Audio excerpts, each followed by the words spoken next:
Bonjour à toutes et à tous, aujourd'hui un petit épisode sur un sujet assez différent. Je vous explique le contexte. Moi je suis assez fan du Coca Zéro et du Pepsi Max, puisque à la différence de l'haricots par exemple, il y a beaucoup moins de sucre, beaucoup moins de calories dans l'haricots. Et l'haricots par exemple, moi je suis dans une journée, je peux boire 10 tasses, et à chaque fois ça fait presque deux pavés de sucre numéro 3, je crois, réglementaire, le format le plus répandu. Je sais plus si c'est le sucre 3 ou le sucre 4.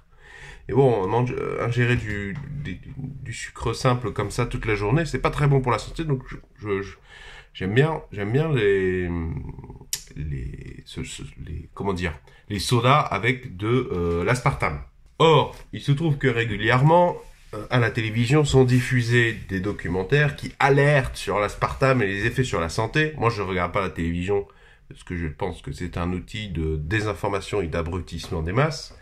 Mais mes parents les regardent, ma famille la regarde, et me mettent la pression régulièrement quand ils me voient en me disant « Tu sais, j'ai vu à la télé que l'aspartame, machin, chouette. » Bon, ça fait des années que je regarde de temps en temps les publications scientifiques sur l'aspartame, et jusqu'à présent, il n'y en a aucune qui, à ma connaissance, a vraiment démontré un effet négatif. Ou alors, quand il y a des effets négatifs démontrés, c'est pour les femmes enceintes, qui ont souffert d'obésité, ou les personnes en obésité morbide qui ont suivi un régime, c'est-à-dire des cas très particuliers. Donc, suite à la dernier coup de pression de mes parents, je suis allé un petit peu voir est-ce qu'il y avait eu des nouveautés, et je suis tombé sur un article que vous devez voir, Revisión de la evidencia científica y opinión técnica sobre el consumo de edulcorantes no calóricos en enfermedades gastrointestinales. Je vais vous la traduire puisque c'est une publication très récente, elle date de août 2019.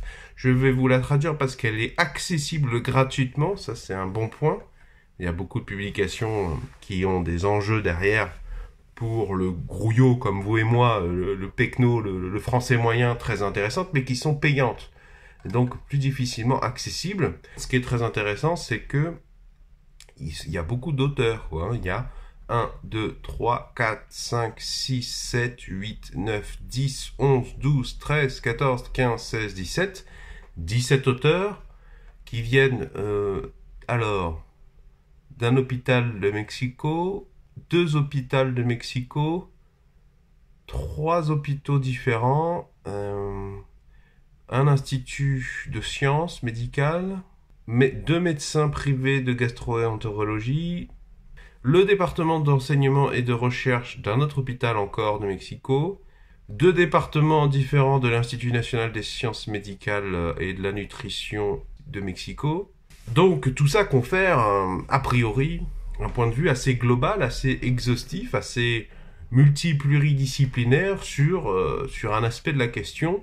Donc, je vous traduis, revue de la preuve scientifique et de l'opinion technique sur la consommation d'édulcorants non caloriques, donc typiquement l'aspartame, mais il n'y a pas que, mais l'aspartame c'est un édulcorant non calorique.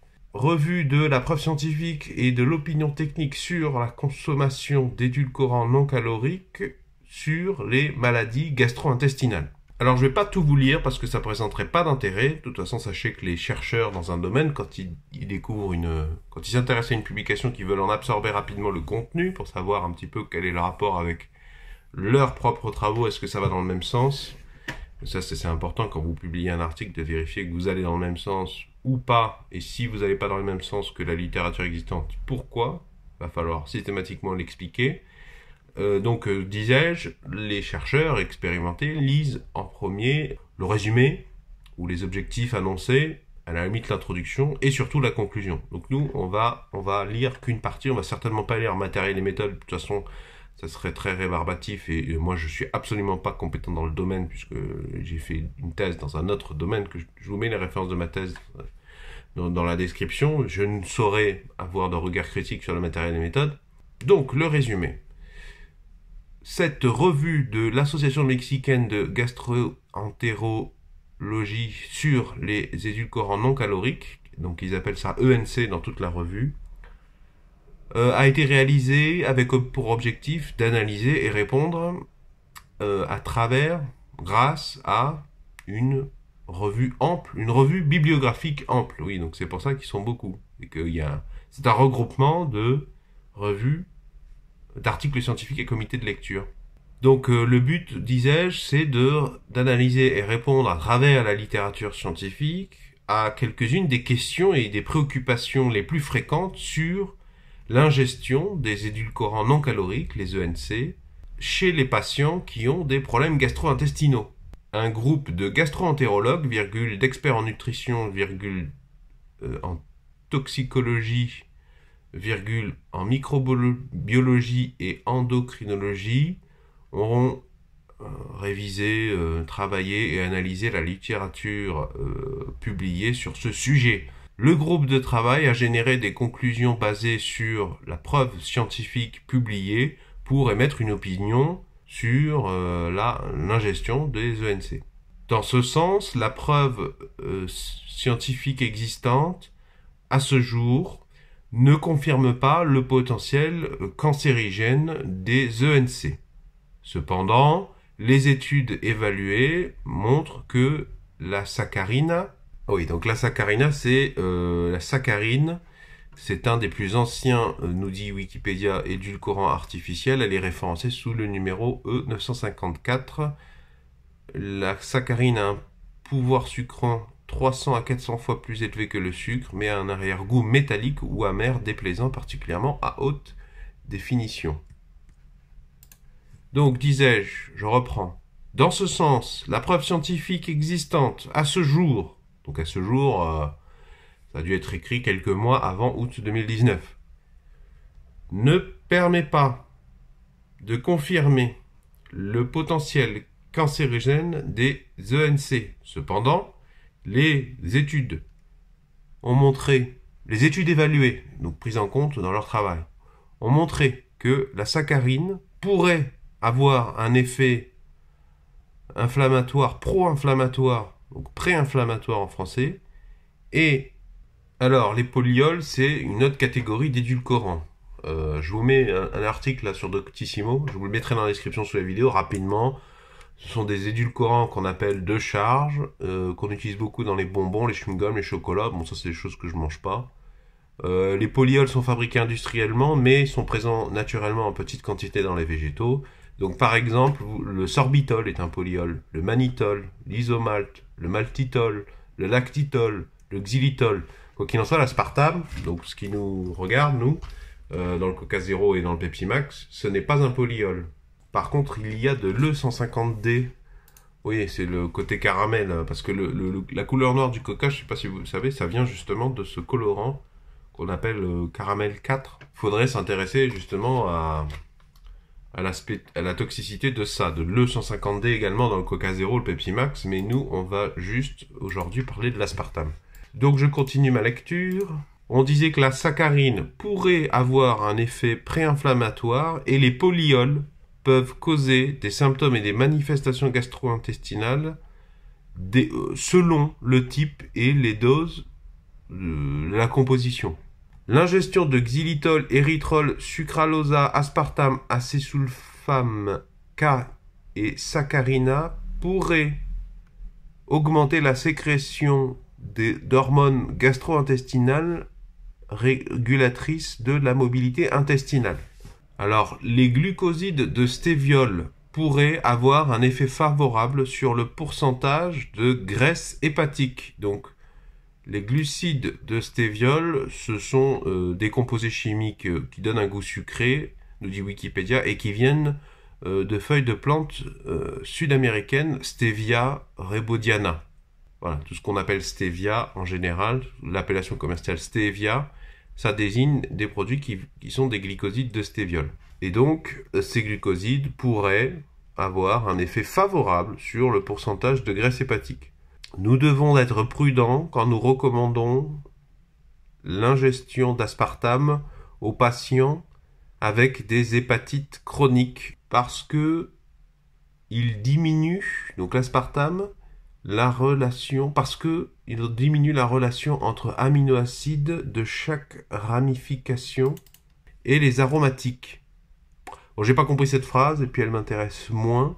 Elle nous intéresse moins, nous, grand public, qui qui ne souffront pas de hépatite chronique. De plus, l'ingestion de NC, donc je vous rappelle, le NC est du courant non calorique. De plus, l'ingestion de NC pourrait modifier la composition du microbiote, du microbiote intestinal, et donc avoir des effets sur les symptômes et les manifestations gastro-intestinales. Bon, c'est tellement conditionnel et tellement général, c'est assez flou quand même, hein. Il est important de continuer à réaliser des études de causalité chez les humains pour pouvoir établir des recommandations sur les ingestions de NC. Bon, ça c'est quelque chose qu'on retrouve chez beaucoup de publications, à savoir, on n'a pas répondu de manière exhaustive à la question, c'est important de continuer. Bien sûr, c'est important de continuer, puisqu'effectivement, de toute façon, même en concentrant beaucoup de chercheurs dans cette publication, nous sommes sûrs et certains qu'ils n'ont pas intégré forcément tout l'état des connaissances. Et puis en plus, ce genre de petites phrases glissées à la fin, ça rappelle le besoin de soutenir et de continuer à financer cette recherche, qui est important pour les chercheurs également. Donc maintenant, nous allons passer à la conclusion. Puisque là, je vous rappelle, on était dans le résumé. Alors, conclusion, page 16. Bien sûr, l'article, je vous le mets dans la description, hein. Il n'y a pas d'évidence clinique d'un possible effet inflammatoire sur les intestins causé par les ENC. Ah. Les édulcorants non caloriques, les ENC, ne causent pas d'altération gastro-intestinale, mais les édulcorants qui augmentent le volume et la texture, comme les polyols, peuvent causer des symptômes et des altérations digestives comme des diarrhées et des distensions principalement en fonction de la dose et de leur type, la composition, de la recette. Les édulcorants non caloriques de haut pouvoir édulcorant n'affectent pas de manière directe la mobilité intestinale. Vous voyez que c'est quand même bien de mettre la conclusion en regard du résumé, parce qu'effectivement, dans le résumé, le ton n'est pas forcément le même, et c'est normal, c'est le résumé. L'objectif du résumé, je vous le rappelle, c'est un petit peu l'équivalent de la miniature sur YouTube, c'est de saisir l'attention et d'encourager et d'inciter la personne à lire le travail. Donc, c'est d'abord de résumer, hein, qu'est-ce qui a été fait, vite fait, et les résultats les plus impressionnants, mais généralement, c'est tourné de manière la plus impressionnante possible pour attirer l'attention du potentiel lecteur. Il n'a pas été démontré un potentiel cancérigène des ENC. Les études sur des modèles animaux suggèrent que l'aspartame n'influe pas la physiopathologie de la EHGNA, alors que leurs dérivés... Alors, je ne sais pas ce que c'est la EHGNA. Ah, ça c'est bizarre, la EHG... ça n'est pas défini dans l'article. Alors ça c'est bizarre, parce que normalement, dans un article, quand vous utilisez un acronyme, il doit automatiquement être explicité, défini dès la première utilisation. Là, c'est pas le cas. C'est même bizarre, c'est un peu suspect d'ailleurs que la revue qui a accepté de publier cet article ait laissé passer ça. Alors, EHGNA, c'est Enfermedad de Hígado Graso No Alcohólico. Ça veut dire les maladies de foie gras non alcooliques. Alors, j'ai essayé de vous trouver la dénomination française. Oui, donc si je ne me trompe pas, c'est ce qu'on appelle stéatose hépatique ou maladie du foie gras non alcoolique. La stéatose hépatique non alcoolique se caractérise par un excès de graisse dans le foie qui n'est pas dû à une consommation élevée d'alcool. Elle est fréquemment associée à l'obésité. Une modification du mode de vie est essentielle pour en guérir. Vous irez voir le lien vers amélie.fr depuis lequel j'ai lu ça. Donc, on en revient à notre article. Les études sur les modèles animaux suggèrent, alors j'imagine que modèles animaux, ils veulent dire, c'est des études sur des rats par exemple, ou des souris, des singes, des chats, mais pas sur des humains. Alors, les études sur les modèles animaux suggèrent que l'aspartame n'influe pas sur la physiopathologie de la stéatose hépatique ou maladie du foie gras non alcoolique, bien que les dérivés du stevia paraissent tenir un effet favorable sur le pourcentage de graisse hépatique. Cependant, sont nécessaires des études cliniques qui établisseront cette possible association. C'est-à-dire que l'aspartame n'aggrave pas, semble pas, dans le cadre des études qui ont été faites, hein, avec les moyens qui ont été mis, qu'il n'y a pas d'impact de l'aspartame dans le cas des physiopathologies EHGNA. Donc j'imagine qu'on parle de ça parce que c'est précisément intéressant de proposer aux personnes qui souffrent de stéatose hépatique de diminuer leur consommation de sucre en passant par l'aspartame, et que ce sont des gens qui sont malades, donc qui sont particulièrement sensibles. Mais donc, disais-je, les dérivés du stevia paraissent avoir un effet favorable sur le pourcentage de graisse hépatique. Donc le stevia, donc pour ces gens-là qui souffrent de stéatose hépatique, qu'on appelle aussi la maladie du soda, je crois, ces gens-là ont du coup, cette publication les redirige vers peut-être passer de l'aspartame au stevia, aux dérivés du stevia, parce que on n'a pas démontré que l'aspartame avait un effet négatif, mais il semblerait qu'on soit un peu plus certain que les dérivés du stevia ont un effet favorable. Alors attention, parce que là, c'est pas très clair. Je suis assez surpris que dans un article scientifique, il soit un petit peu flou. Il parle d'un effet favorable, mais un effet favorable, je trouve pas ça très clair, parce que normalement, tu devrais dire la concentration, la quantité ingérée de stevia et la perte de graisse au niveau du foie, tu vois, de manière à avoir une compréhension mathématique du problème pour ensuite se dire si c'est favorable ou négatif. Mais là, il balance directement effecto favorable, qui fait que je ne sais pas ils veulent, pas sûr de savoir s'ils veulent dire que le stevia t'aide à faire baisser la graisse hépatique ou que le stevia, l'inverse, fait grossir la quantité de graisse hépatique. Bon, je pense que c'est plutôt le premier sens. Moi, je le comprends comme ça, hein. C'est que on te redirige de l'aspartame vers les dérivés du stevia parce qu'il t'aiderait à faire baisser la graisse hépatique, ce qui est particulièrement intéressant et important si tu souffres de stéatose hépatique. Mais quand même, la phrase n'est pas terminée, qui disent « Nonobstante, cependant, des études cliniques ultérieures sont requises pour établir cette possible association. » C'est-à-dire qu'ils s'en sont même pas sûrs, hein. C'est assez léger, les éléments visiblement qui prouveraient, qui indiqueraient que le stevia a cet effet positif. Alors, chez les patients avec des hépatites chroniques, l'aspartame doit se recommander avec précaution. Vous voyez qu'on retrouve cette idée que l'aspartame serait problématique chez les gens qui ont des hépatiques chroniques. On est très loin des étudiants en médecine qui pensent déjà tout savoir, alors ils sont même pas arrivés à la 4e année de médecine et qui vous disent attention l'aspartame, c'est dangereux. Là, vous voyez, ils en sont à pour les gens avec des hépatites chroniques, ce qui est quand même déjà beaucoup plus subtil, hein. Enfin beaucoup plus subtil, beaucoup plus réduit surtout. Donc, pour les patients avec des hépatites chroniques, l'aspartame doit être recommandé avec précaution. L'aspartame doit être recommandé avec précaution chez les patients susceptibles de développer une encéphalopathie hépatique jusqu'à preuve de meilleure évidence clinique, de meilleure qualité. Alors là, les encéphalopathies hépatique. Là, c'est quand votre foie va tellement mal qu'il commence à y avoir Enfin là, je suis sur la page Wikipédia, bon, c'est pas ce que j'ai de mieux, mais comme je fais ça à la volée, pardonnez-moi.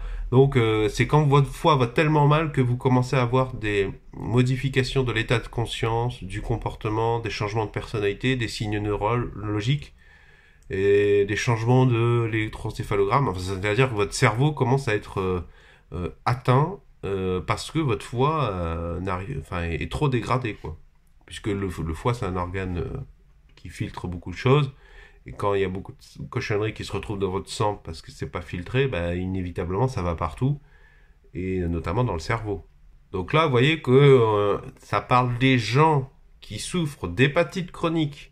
On leur dit doucement, soyez vigilants en leur recommandant l'aspartame parce que surtout à ceux qui seraient susceptibles de développer des encéphalo-hépatiques.